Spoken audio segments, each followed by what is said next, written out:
그 남자는 벌벌 떨었습니다. 그런데 마을에서 가장 못난 사위가 있었습니다. 아내는 아무 말도 하지 않았습니다. 대신 저녁마다 굴비를 하나 더 올려놓았습니다. 어느 날 밤, 아내가 산적에게 납치되었습니다. 마을 사람들이 말렸습니다. 그는 혼자 올라갔습니다. 그것이 있으면 돌아올 이유가 하나 더 생겼습니다. 월담녀 겁쟁이 사위. 지금 바로 시작합니다. 어느 산길이었습니다. 5명의 사내가 한 남자를 에워쌌습니다. 칼을 뽑아 든 채였습니다. 그 남자는 등을 구부리고 두 손을 가슴 앞에 모은 채 벌벌 떨었습니다. 마치 첫서리를 맞은 나무잎처럼 온몸이 흔들렸습니다. 사내들이 비웃었습니다. 그런데 바로 그 다음 순간이었습니다. 쩌렁. 단 한 번의 움직임이었습니다. 공기가 갈라지는 소리가 났고 5명이 동시에 땅에 쓰러졌습니다. 먼지가 자욱하게 피어올랐습니다. 떨던 남자는 여전히 그 자리에 서 있었습니다. 표정 하나 변하지 않은 채로. 그 와중에도 그의 손은 가슴 앞에 가지런히 모여 있었습니다. 또 하나의 장면이 있었습니다. 어느 날 저녁, 그 남자의 아내가 산속에서 묶인 채 발견되었습니다. 산적 두목이 횃불 앞에 앉아 비웃었습니다. 그 겁쟁이 남편이 오기는 옳까. 그리고 자정 산속의 발소리가 들렸습니다. 아무 무기도 들지 않은 남자가 어둠 속에서 걸어 들어왔습니다. 도대체 이 사람의 정체는 무엇이었을까요? 한양 외곽의 작은 마을, 선돌이 서 있는 어귀였습니다. 늦가을이었습니다. 감나무 가지의 붉은 홍시가 몇 개 남아 바람에 흔들렸고 볏짚 냄새가 서늘한 공기 속에 섞여 돌았습니다. 마당에서는 아낙네들이 고추를 고르고 아이들이 낙엽을 밟으며 뛰었습니다. 여느 마을과 다를 것 없는 늦가을 아침이었습니다. 마을 사람들은 이 계절이 되면 을의 한 가지 화제를 꺼냈습니다. 박가 내 사위 이야기였습니다. 이씨 집안의 막내딸은 마을에서 손꼽히는 미인이었습니다. 손끝이 야무지고 글도 읽을 줄 알았으며 성정이 맑아 어른들의 칭찬이 끊이지 않았습니다.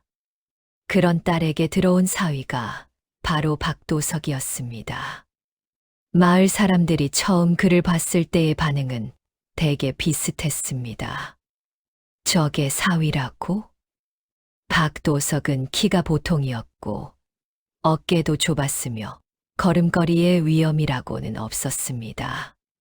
장터에 나가면 어물전 상인들에게도 밀렸고 냇가에서 빨래하는 아낙네들이 그가 지나가면 슬쩍 웃음을 참았습니다. 동네 꼬마들조차 그의 뒤를 따라다니며 흉내를 냈습니다.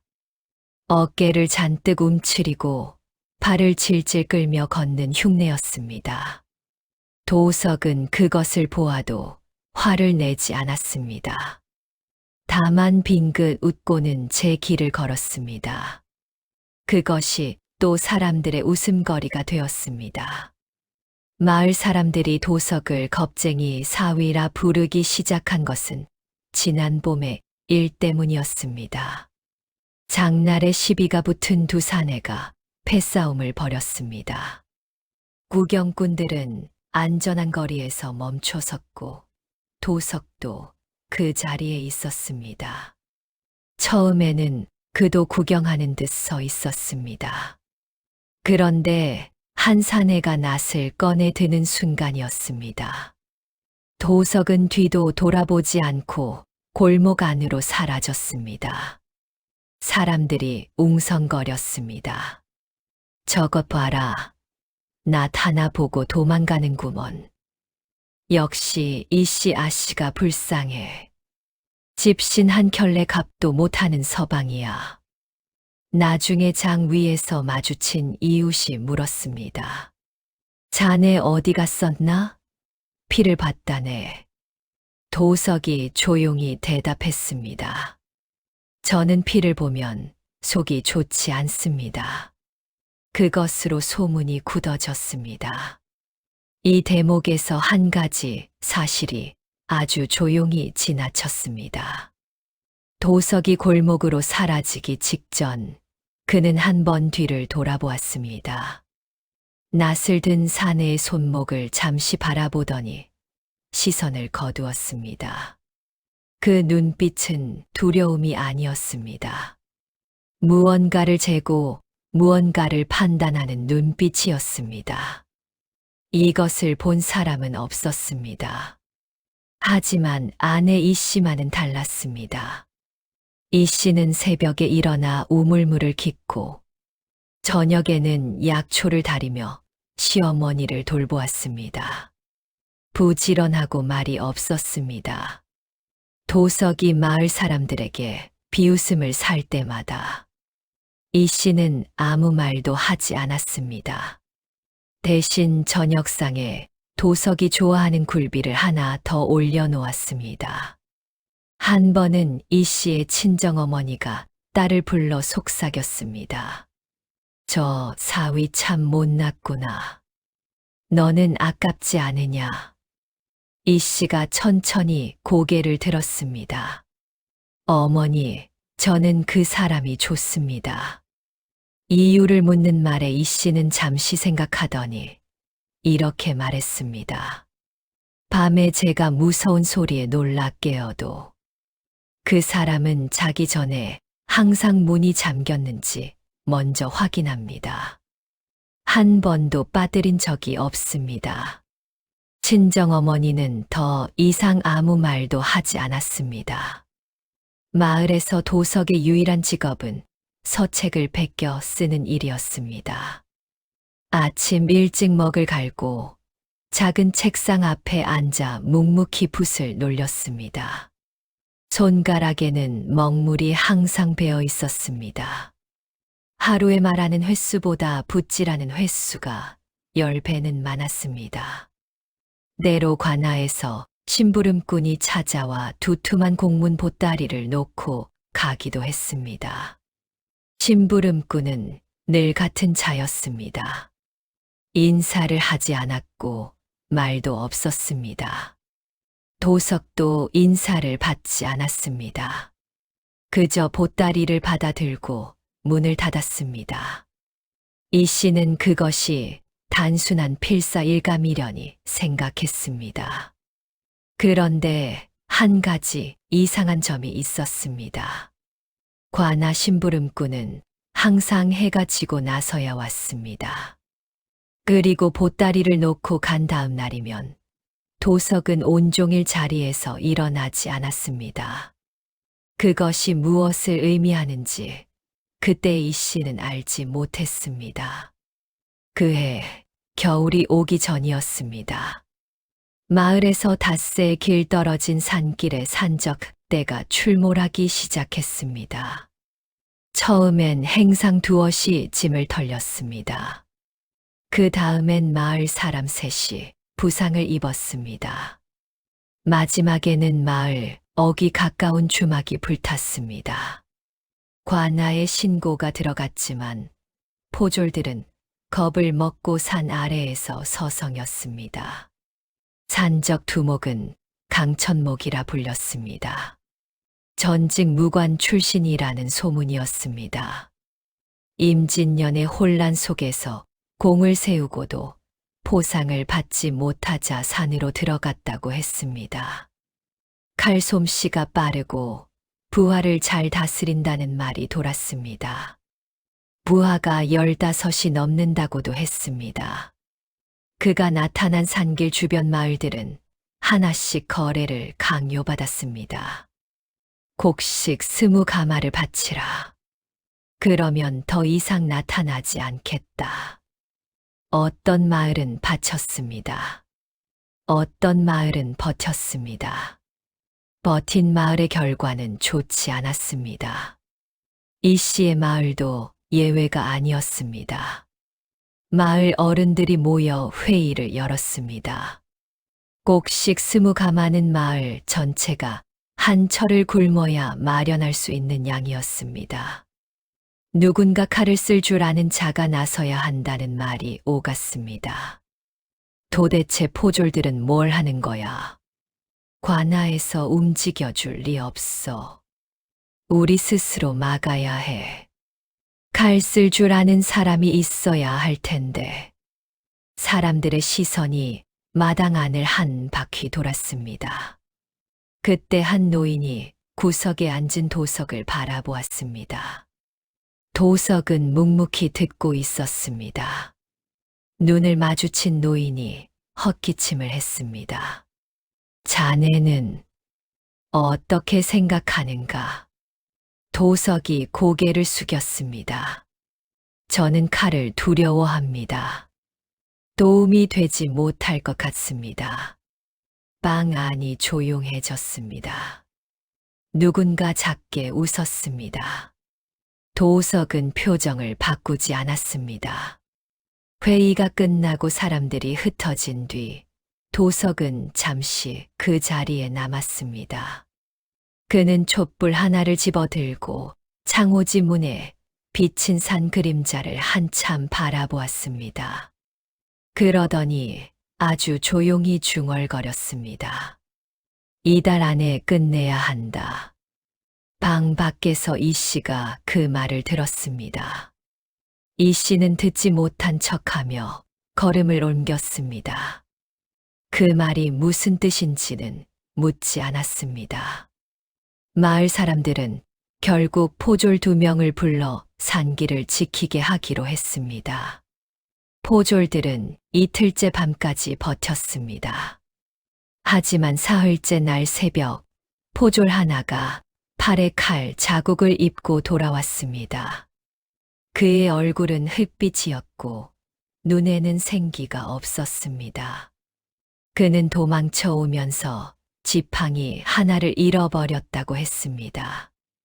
남은 포졸 하나는 끝내 돌아오지 않았습니다. 마을이 술렁였습니다. 그날 밤 도석은 늦게까지 일어나 있었습니다. 이 씨가 미음 한 그릇을 들고 들어왔을 때 그는 붓을 놓고 어두운 창 밖을 오래 바라보았습니다.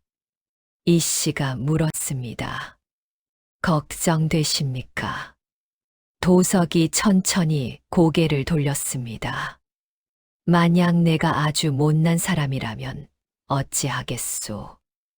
이 씨는 잠시 생각하더니 대답했습니다. 그러면 저도 못난 사람과 살고 있는 것이겠지요. 그것도 나쁘지 않습니다. 도석이 아무 말 없이 고개를 끄덕였습니다. 그의 눈이 잠깐 촛불을 향했다가 다시 창밖으로 돌아갔습니다. 그 밤 이 씨는 잠든 척하며 눈을 가늘게 뜨고 있었습니다. 도석이 자리에서 일어나 안방을 나갔습니다. 이 씨는 그 발소리를 들었습니다. 도망치거나 서두르는 소리가 아니었습니다. 고요하고 조심스럽고 그러면서도 어딘가 단단한 발소리였습니다. 마루청을 밟는 소리가 없었습니다. 마치 발이 바닥에 닿지 않는 사람처럼 조용했습니다. 이 씨는 눈을 감았습니다. 이튿날 아침 마을 어귀에서 작은 소동이 있었습니다. 산 아래 길목에서 산적 셋이 묶여있는 채로 발견된 것이었습니다. 셋 다 무릎 뒤 힘줄이 끊겨 있었습니다. 죽지는 않았지만 다시는 싸움을 할 수 없는 몸이었습니다. 입에는 헝겊이 물려 있었고 옆에는 쪽지 하나가 꽂혀 있었습니다. 쪽지에는 이렇게 적혀 있었습니다. 2번 한 번이다. 글씨가 단정하고 고왔습니다. 힘이 있으면서도 세심한 필사를 직업으로 하는 사람의 글씨였습니다. 마을 사람들은 어리둥절했습니다. 도석은 그날 아침 늦잠을 잤고 아내가 굴비를 구워 상을 차려주는 동안 두 번 하품을 했습니다. 며칠이 지났습니다. 마을은 조금씩 안도하기 시작했습니다. 산길을 오가는 상인들도 다시 늘었고 주막 주인은 불탄 자리에 새 기둥을 세우기 시작했습니다. 그러던 어느 날 오후였습니다. 장터에서 돌아오던 이 씨는 길가에 쭈그리고 앉은 노파 하나를 보았습니다. 다리를 절룩이는 노파였습니다. 무거운 짐을 지고 있었습니다. 이 씨는 짐을 받아 들고 마을 입구까지 함께 걸었습니다. 노파가 말했습니다. 아씨 남편분이 박도석 서방이라 했소. 이 씨가 고개를 끄덕였습니다. 노파가 목소리를 낮추었습니다. 며칠 전 밤에 산에서 사람 소리가 났는데 그곳에서 가까이 살던 이가 그분이라고 하더이다. 이 씨는 아무 말도 하지 않았습니다. 노파가 덧붙였습니다. 사람들은 그냥 지나쳐갔지만 나는 오래 살아서 압니다. 그런 글씨를 쓸 수 있는 손이 무른 손은 아니라오. 이 씨는 웃으며 고개를 숙였습니다. 고맙습니다. 별 말씀을 다 하십니다. 집으로 돌아오는 길, 이 씨의 발걸음이 평소보다 조금 빨랐습니다. 그러나 강천목은 물러서지 않았습니다. 오히려 며칠 뒤 더 큰 패거리를 이끌고 산 아래로 내려왔습니다. 부하 중 하나가 누군가의 소행을 추적한 결과였습니다. 마을에서 유일하게 밤에 혼자 다니는 사람. 그러면서 싸운 흔적이 없는 사람. 강천목이 부하에게 물었습니다. 그 자가 누구라더냐? 부하가 대답했습니다. 서책이나 베껴 쓰는 겁쟁이 사위라 합니다. 강천목은 잠시 침묵했습니다. 그러더니 낮게 웃었습니다. 그런 자가 내 부하 셋을 혼자 묶었다고. 그 자 손목에 굳은 살이 있다더냐. 부하가 고개를 저었습니다. 먹물 자국만 있다 합니다. 강천목의 웃음이 더 커졌습니다. 재미있는 일이군. 그날 저녁 강천목은 직접 산 아래로 내려와 마을을 둘러보았습니다. 원래 그는 절대 직접 나서는 법이 없었습니다. 부하들을 보내 일을 처리하고 자신은 산속에서 기다렸습니다. 그런 그가 마을을 직접 살피러 온 것이었습니다. 도석의 집 앞을 지나면서 강천목은 멈추었습니다. 불 켜진 창호지 문 안으로 사람의 그림자가 비쳤습니다. 붓지라는 남자의 그림자였습니다. 고요하고 느리고 흔들림이 없는 그림자였습니다. 강천목이 오래 그 그림자를 바라보았습니다.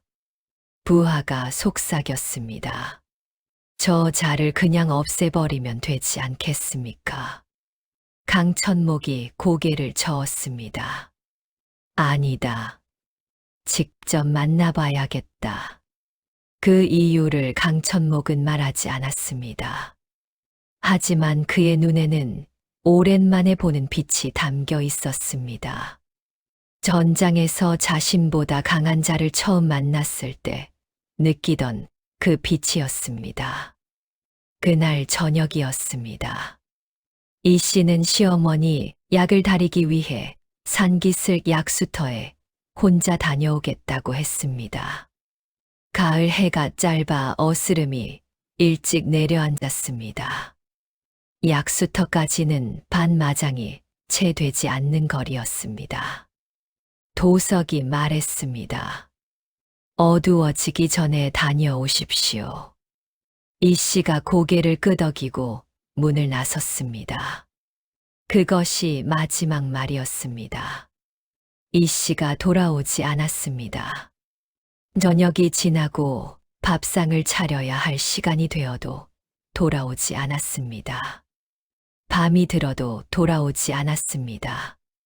도석은 처음에는 자리에 앉아 있었습니다. 그 다음에는 마루로 나왔습니다. 그 다음에는 마당 어귀에 섰습니다. 빈 산길을 바라보았습니다. 그 순간 세상의 모든 소리가 그의 귀에서 지워졌습니다. 1시간 뒤 강천목의 부하 하나가 마을에 나타났습니다. 그는 마당에 돌멩이 하나를 던지고 큰 소리로 외쳤습니다. 겁쟁이 사위 들으라. 내 안악이 우리 손에 있다. 내일 해 뜰 때까지 혼자 산으로 올라오라. 무기는 가져오지 마라. 그러면 돌려보내 주겠다. 마을이 술렁였습니다. 이웃 사내들이 도석에게 달려왔습니다. 자네 어떻게 할 것인가? 절대 올라가면 안 되네. 그것은 죽으러 가는 것이야. 혼자서는 안 돼. 우리가 같이 가야 해. 관아에 알려야 해. 지금 당장. 사람들이 저마다 말했습니다. 도석은 말이 없었습니다. 도석은 방 안으로 들어갔습니다. 이웃 사내들은 밖에서 기다렸습니다.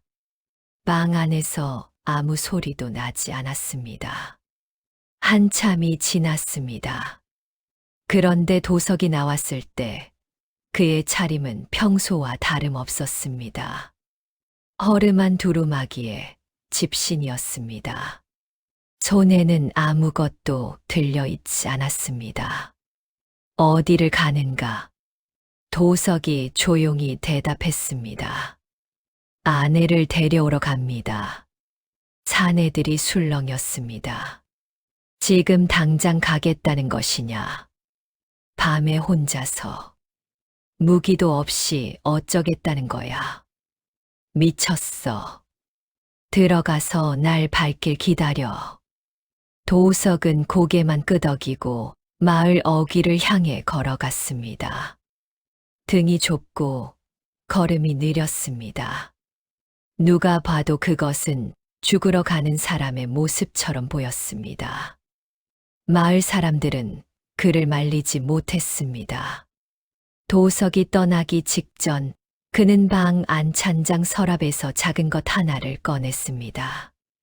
이 씨가 혼수로 가져온 작은 비단 주머니였습니다.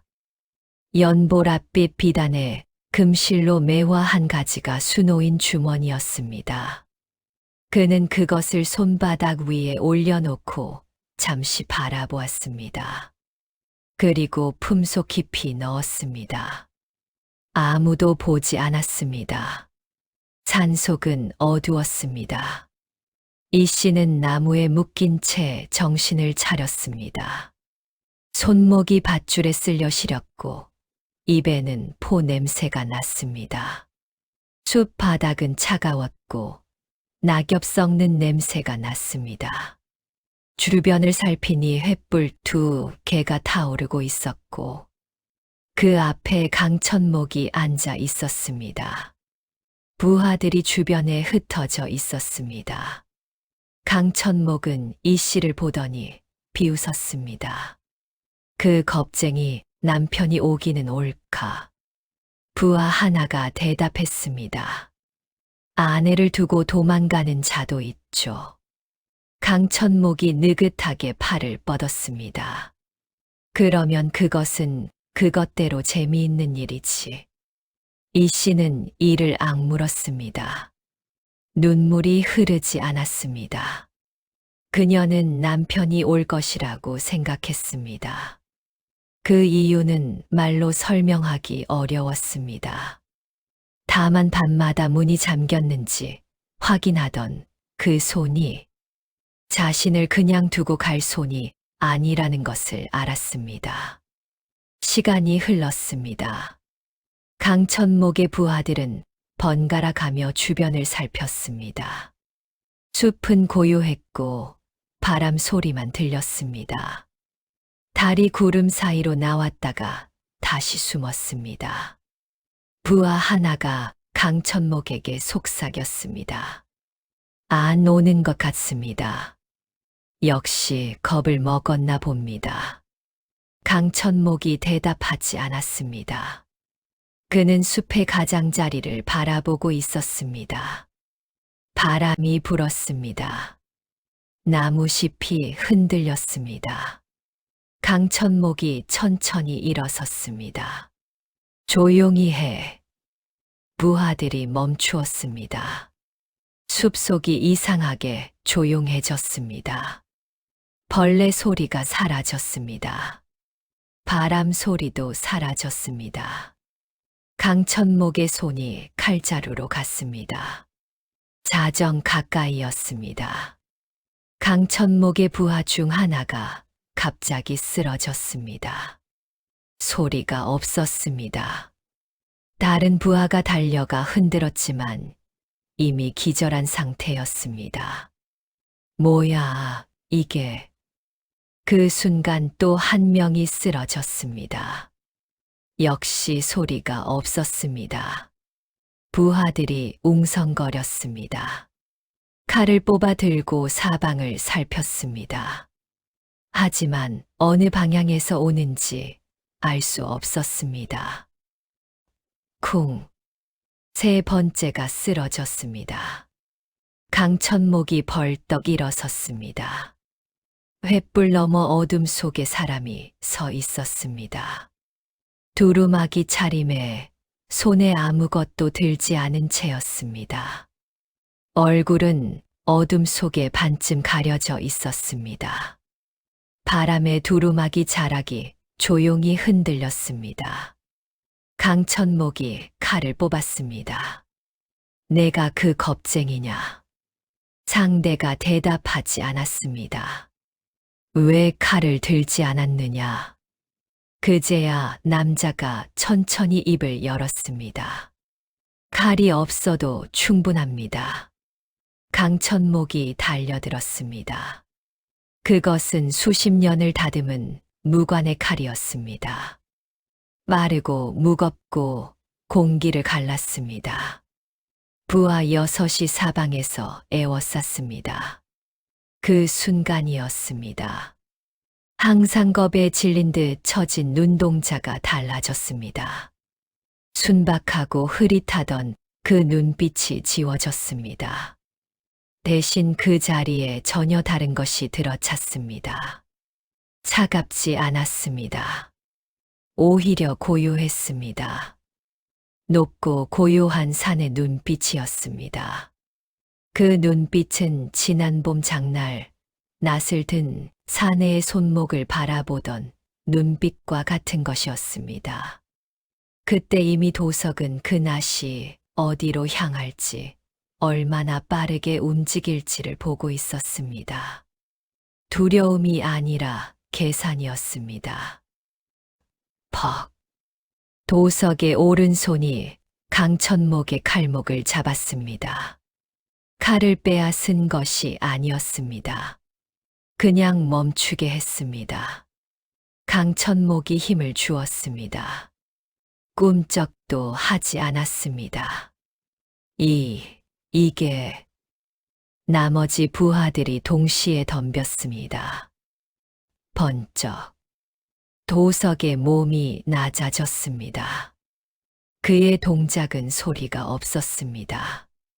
어떤 동작인지 눈으로 따라가기 어려웠습니다.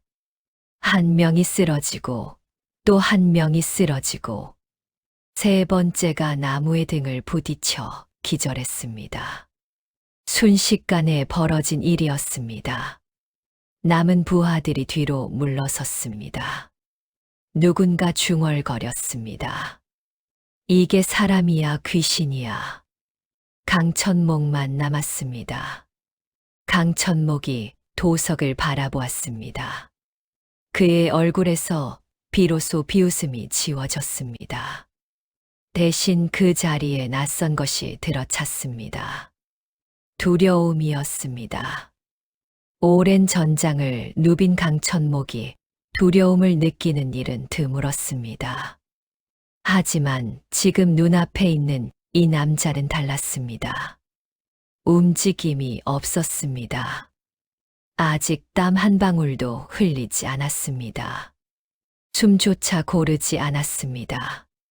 강천목이 한 발 물러섰습니다. 그러다 멈추었습니다. 그는 오래된 무관이었습니다. 눈으로 보지 못한 것이라도 몸으로 아는 것들이 있었습니다. 내금위. 입 밖으로 그 말이 흘러나왔습니다. 내금위 출신이냐? 도석이 천천히 고개를 끄덕였습니다. 강천목이 뒷걸음쳤습니다. 내금위는 왕을 직접 호위하는 무관 중에서도 가장 검술이 뛰어난 자들을 따로 선발한 비밀 부대였습니다. 그 수는 10명이 채 되지 않았고 그 이름은 기록에 남기지 않는 것이 관례였습니다. 이들은 왕 곁을 지킬 때만 존재를 드러냈고 그 외의 시간은 철저히 보통 사람으로 살았습니다. 전직 무관 출신인 강천목은 그 존재를 알고 있었습니다. 왜 이런 곳에 있느냐? 내금위가 이런 시골 마을에.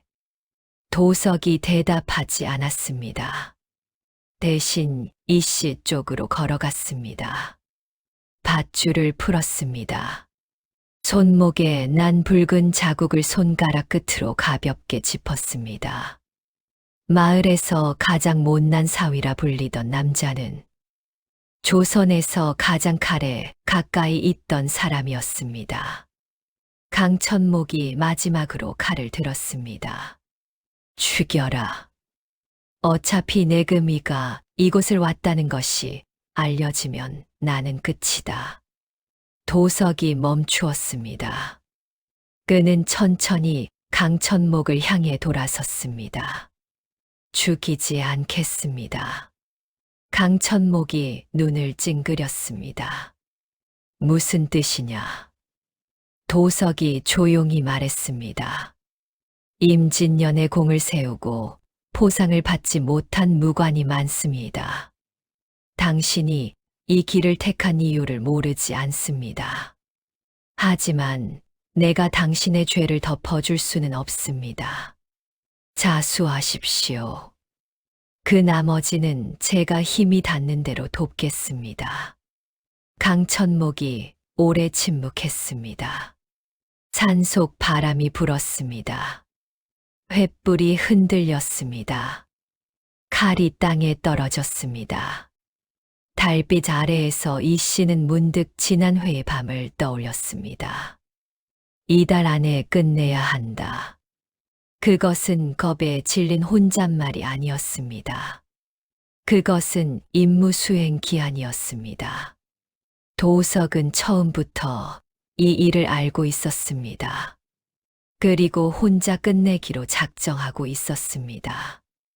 이 씨가 도석을 바라보았습니다. 그녀의 두 눈에 눈물이 고였습니다. 놀라움의 눈물이 아니었습니다. 그것은 오랫동안 혼자 알고 있었던 것을 비로소 확인한 사람의 눈물이었습니다. 도석이 이 씨 곁으로 다가왔습니다.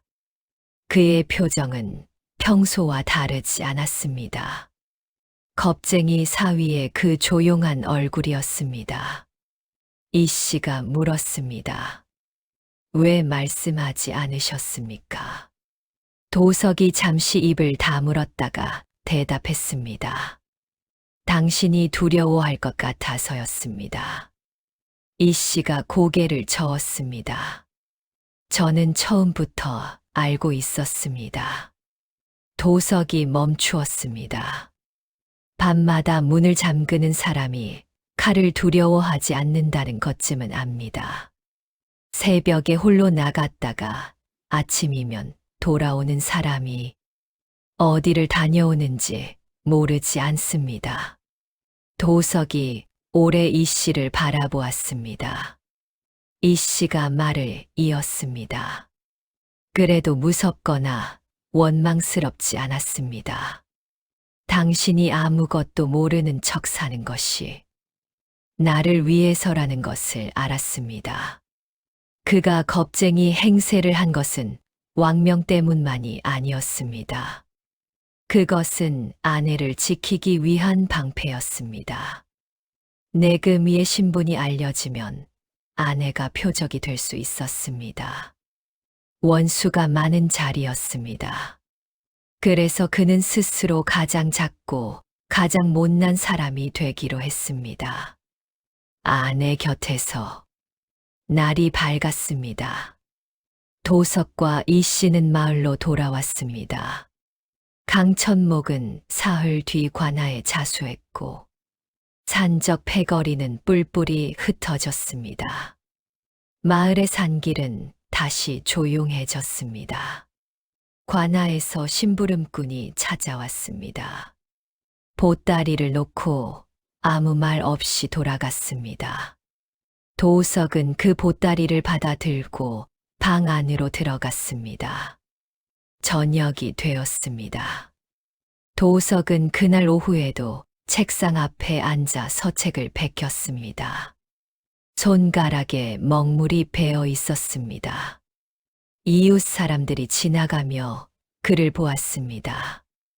이제는 비웃음이 없었지만 그렇다고 대단히 달라진 것도 없었습니다. 도석은 여전히 조용하고 말이 없었으며 장터에서는 어물전 상인에게 밀렸습니다. 이 씨가 저녁 밥상을 들고 들어왔습니다. 굴비가 2마리였습니다. 도석이 상을 보다가 작게 웃었습니다. 이 씨도 웃었습니다. 다음 날 아침이었습니다. 이 씨는 우물에서 물을 길어 오다가 이웃 안악을 만났습니다. 안악이 물었습니다. 괜찮으셨어요? 혼자 산에 올라가신 서방님이 어떻게 살아 돌아오셨는지 신기해서요. 이 씨가 물동이를 받쳐 들며 말했습니다. 그분은 겁이 많으십니다. 그래서 아무도 다치지 않게 일을 끝냈습니다. 안악이 눈을 동그랗게 떴습니다. 이 씨는 그냥 웃었습니다. 안악은 이 씨의 말이 무슨 뜻인지 오래 생각했지만 끝내 알지 못했습니다. 마을 사람들은 그날 이후에도 도석을 겁쟁이 사위라 불렀습니다. 다만 어조가 조금 달라졌습니다. 비웃음이 아니라 어딘가 조심스러운 어조였습니다. 도석은 그것도 고치려 하지 않았습니다. 그날 밤, 이 씨는 장롱을 열다가 혼수 주머니가 없는 것을 발견했습니다. 도석을 불렀습니다. 도석이 품에서 꺼냈습니다. 연보랏빛 비단에 금실로 수놓인 매화 주머니였습니다. 비단이 약간 구겨져 있었고 밧줄 자국 같은 것이 실 사이에 남아 있었습니다. 이 씨가 물었습니다. 왜 이것을 가져가셨습니까? 도석이 말했습니다. 그것이 있으면 돌아올 이유가 하나 더 생겼습니다. 이 씨가 그 주머니를 꼭 쥐었습니다. 눈물이 흘렀습니다. 이번에는 소리도 냈습니다. 도석이 아무 말 없이 이 씨의 손을 잡았습니다. 그 손은 따뜻했습니다. 손바닥에 굳은 살이 박혀 있었습니다. 먹물 자국이 손가락 마디에 배어 있었습니다. 이 씨는 그 손을 오래 바라보았습니다. 늦가을 저녁이었습니다. 감나무 가지에 마지막 홍시 한 개가 달려 있었습니다. 바람이 불었지만 떨어지지 않았습니다. 도석과 이 씨는 마루에 나란히 앉아 그것을 바라보았습니다. 촛불이 방 안에서 흔들렸습니다. 먼 산에서 바람 소리가 들렸습니다. 서로 말이 없었습니다. 말이 없어도 불편하지 않았습니다. 한참 뒤 이 씨가 먼저 말했습니다. 저 홍시가 끝까지 안 떨어지네요. 도석이 감나무를 바라보며 말했습니다. 버티는데도 이유가 있겠지요. 이 씨가 고개를 끄덕였습니다. 옛말에 이런 말이 있었습니다. 진짜 강한 사람은 강함을 숨길 줄 아는 사람이라고. 그러나 이 씨는 그것이 전부가 아니라는 것을 알고 있었습니다. 진짜 강한 사람은 가장 약해 보이는 모습으로 누군가를 지킬 수 있는 사람이라는 것을. 마을에서는 여전히 도석을 겁쟁이 사위라 불렀습니다. 도석은 그것을 고치려 하지 않았습니다. 이 씨도 그것을 고쳐주려 하지 않았습니다. 그들에게는 그것으로 충분했습니다.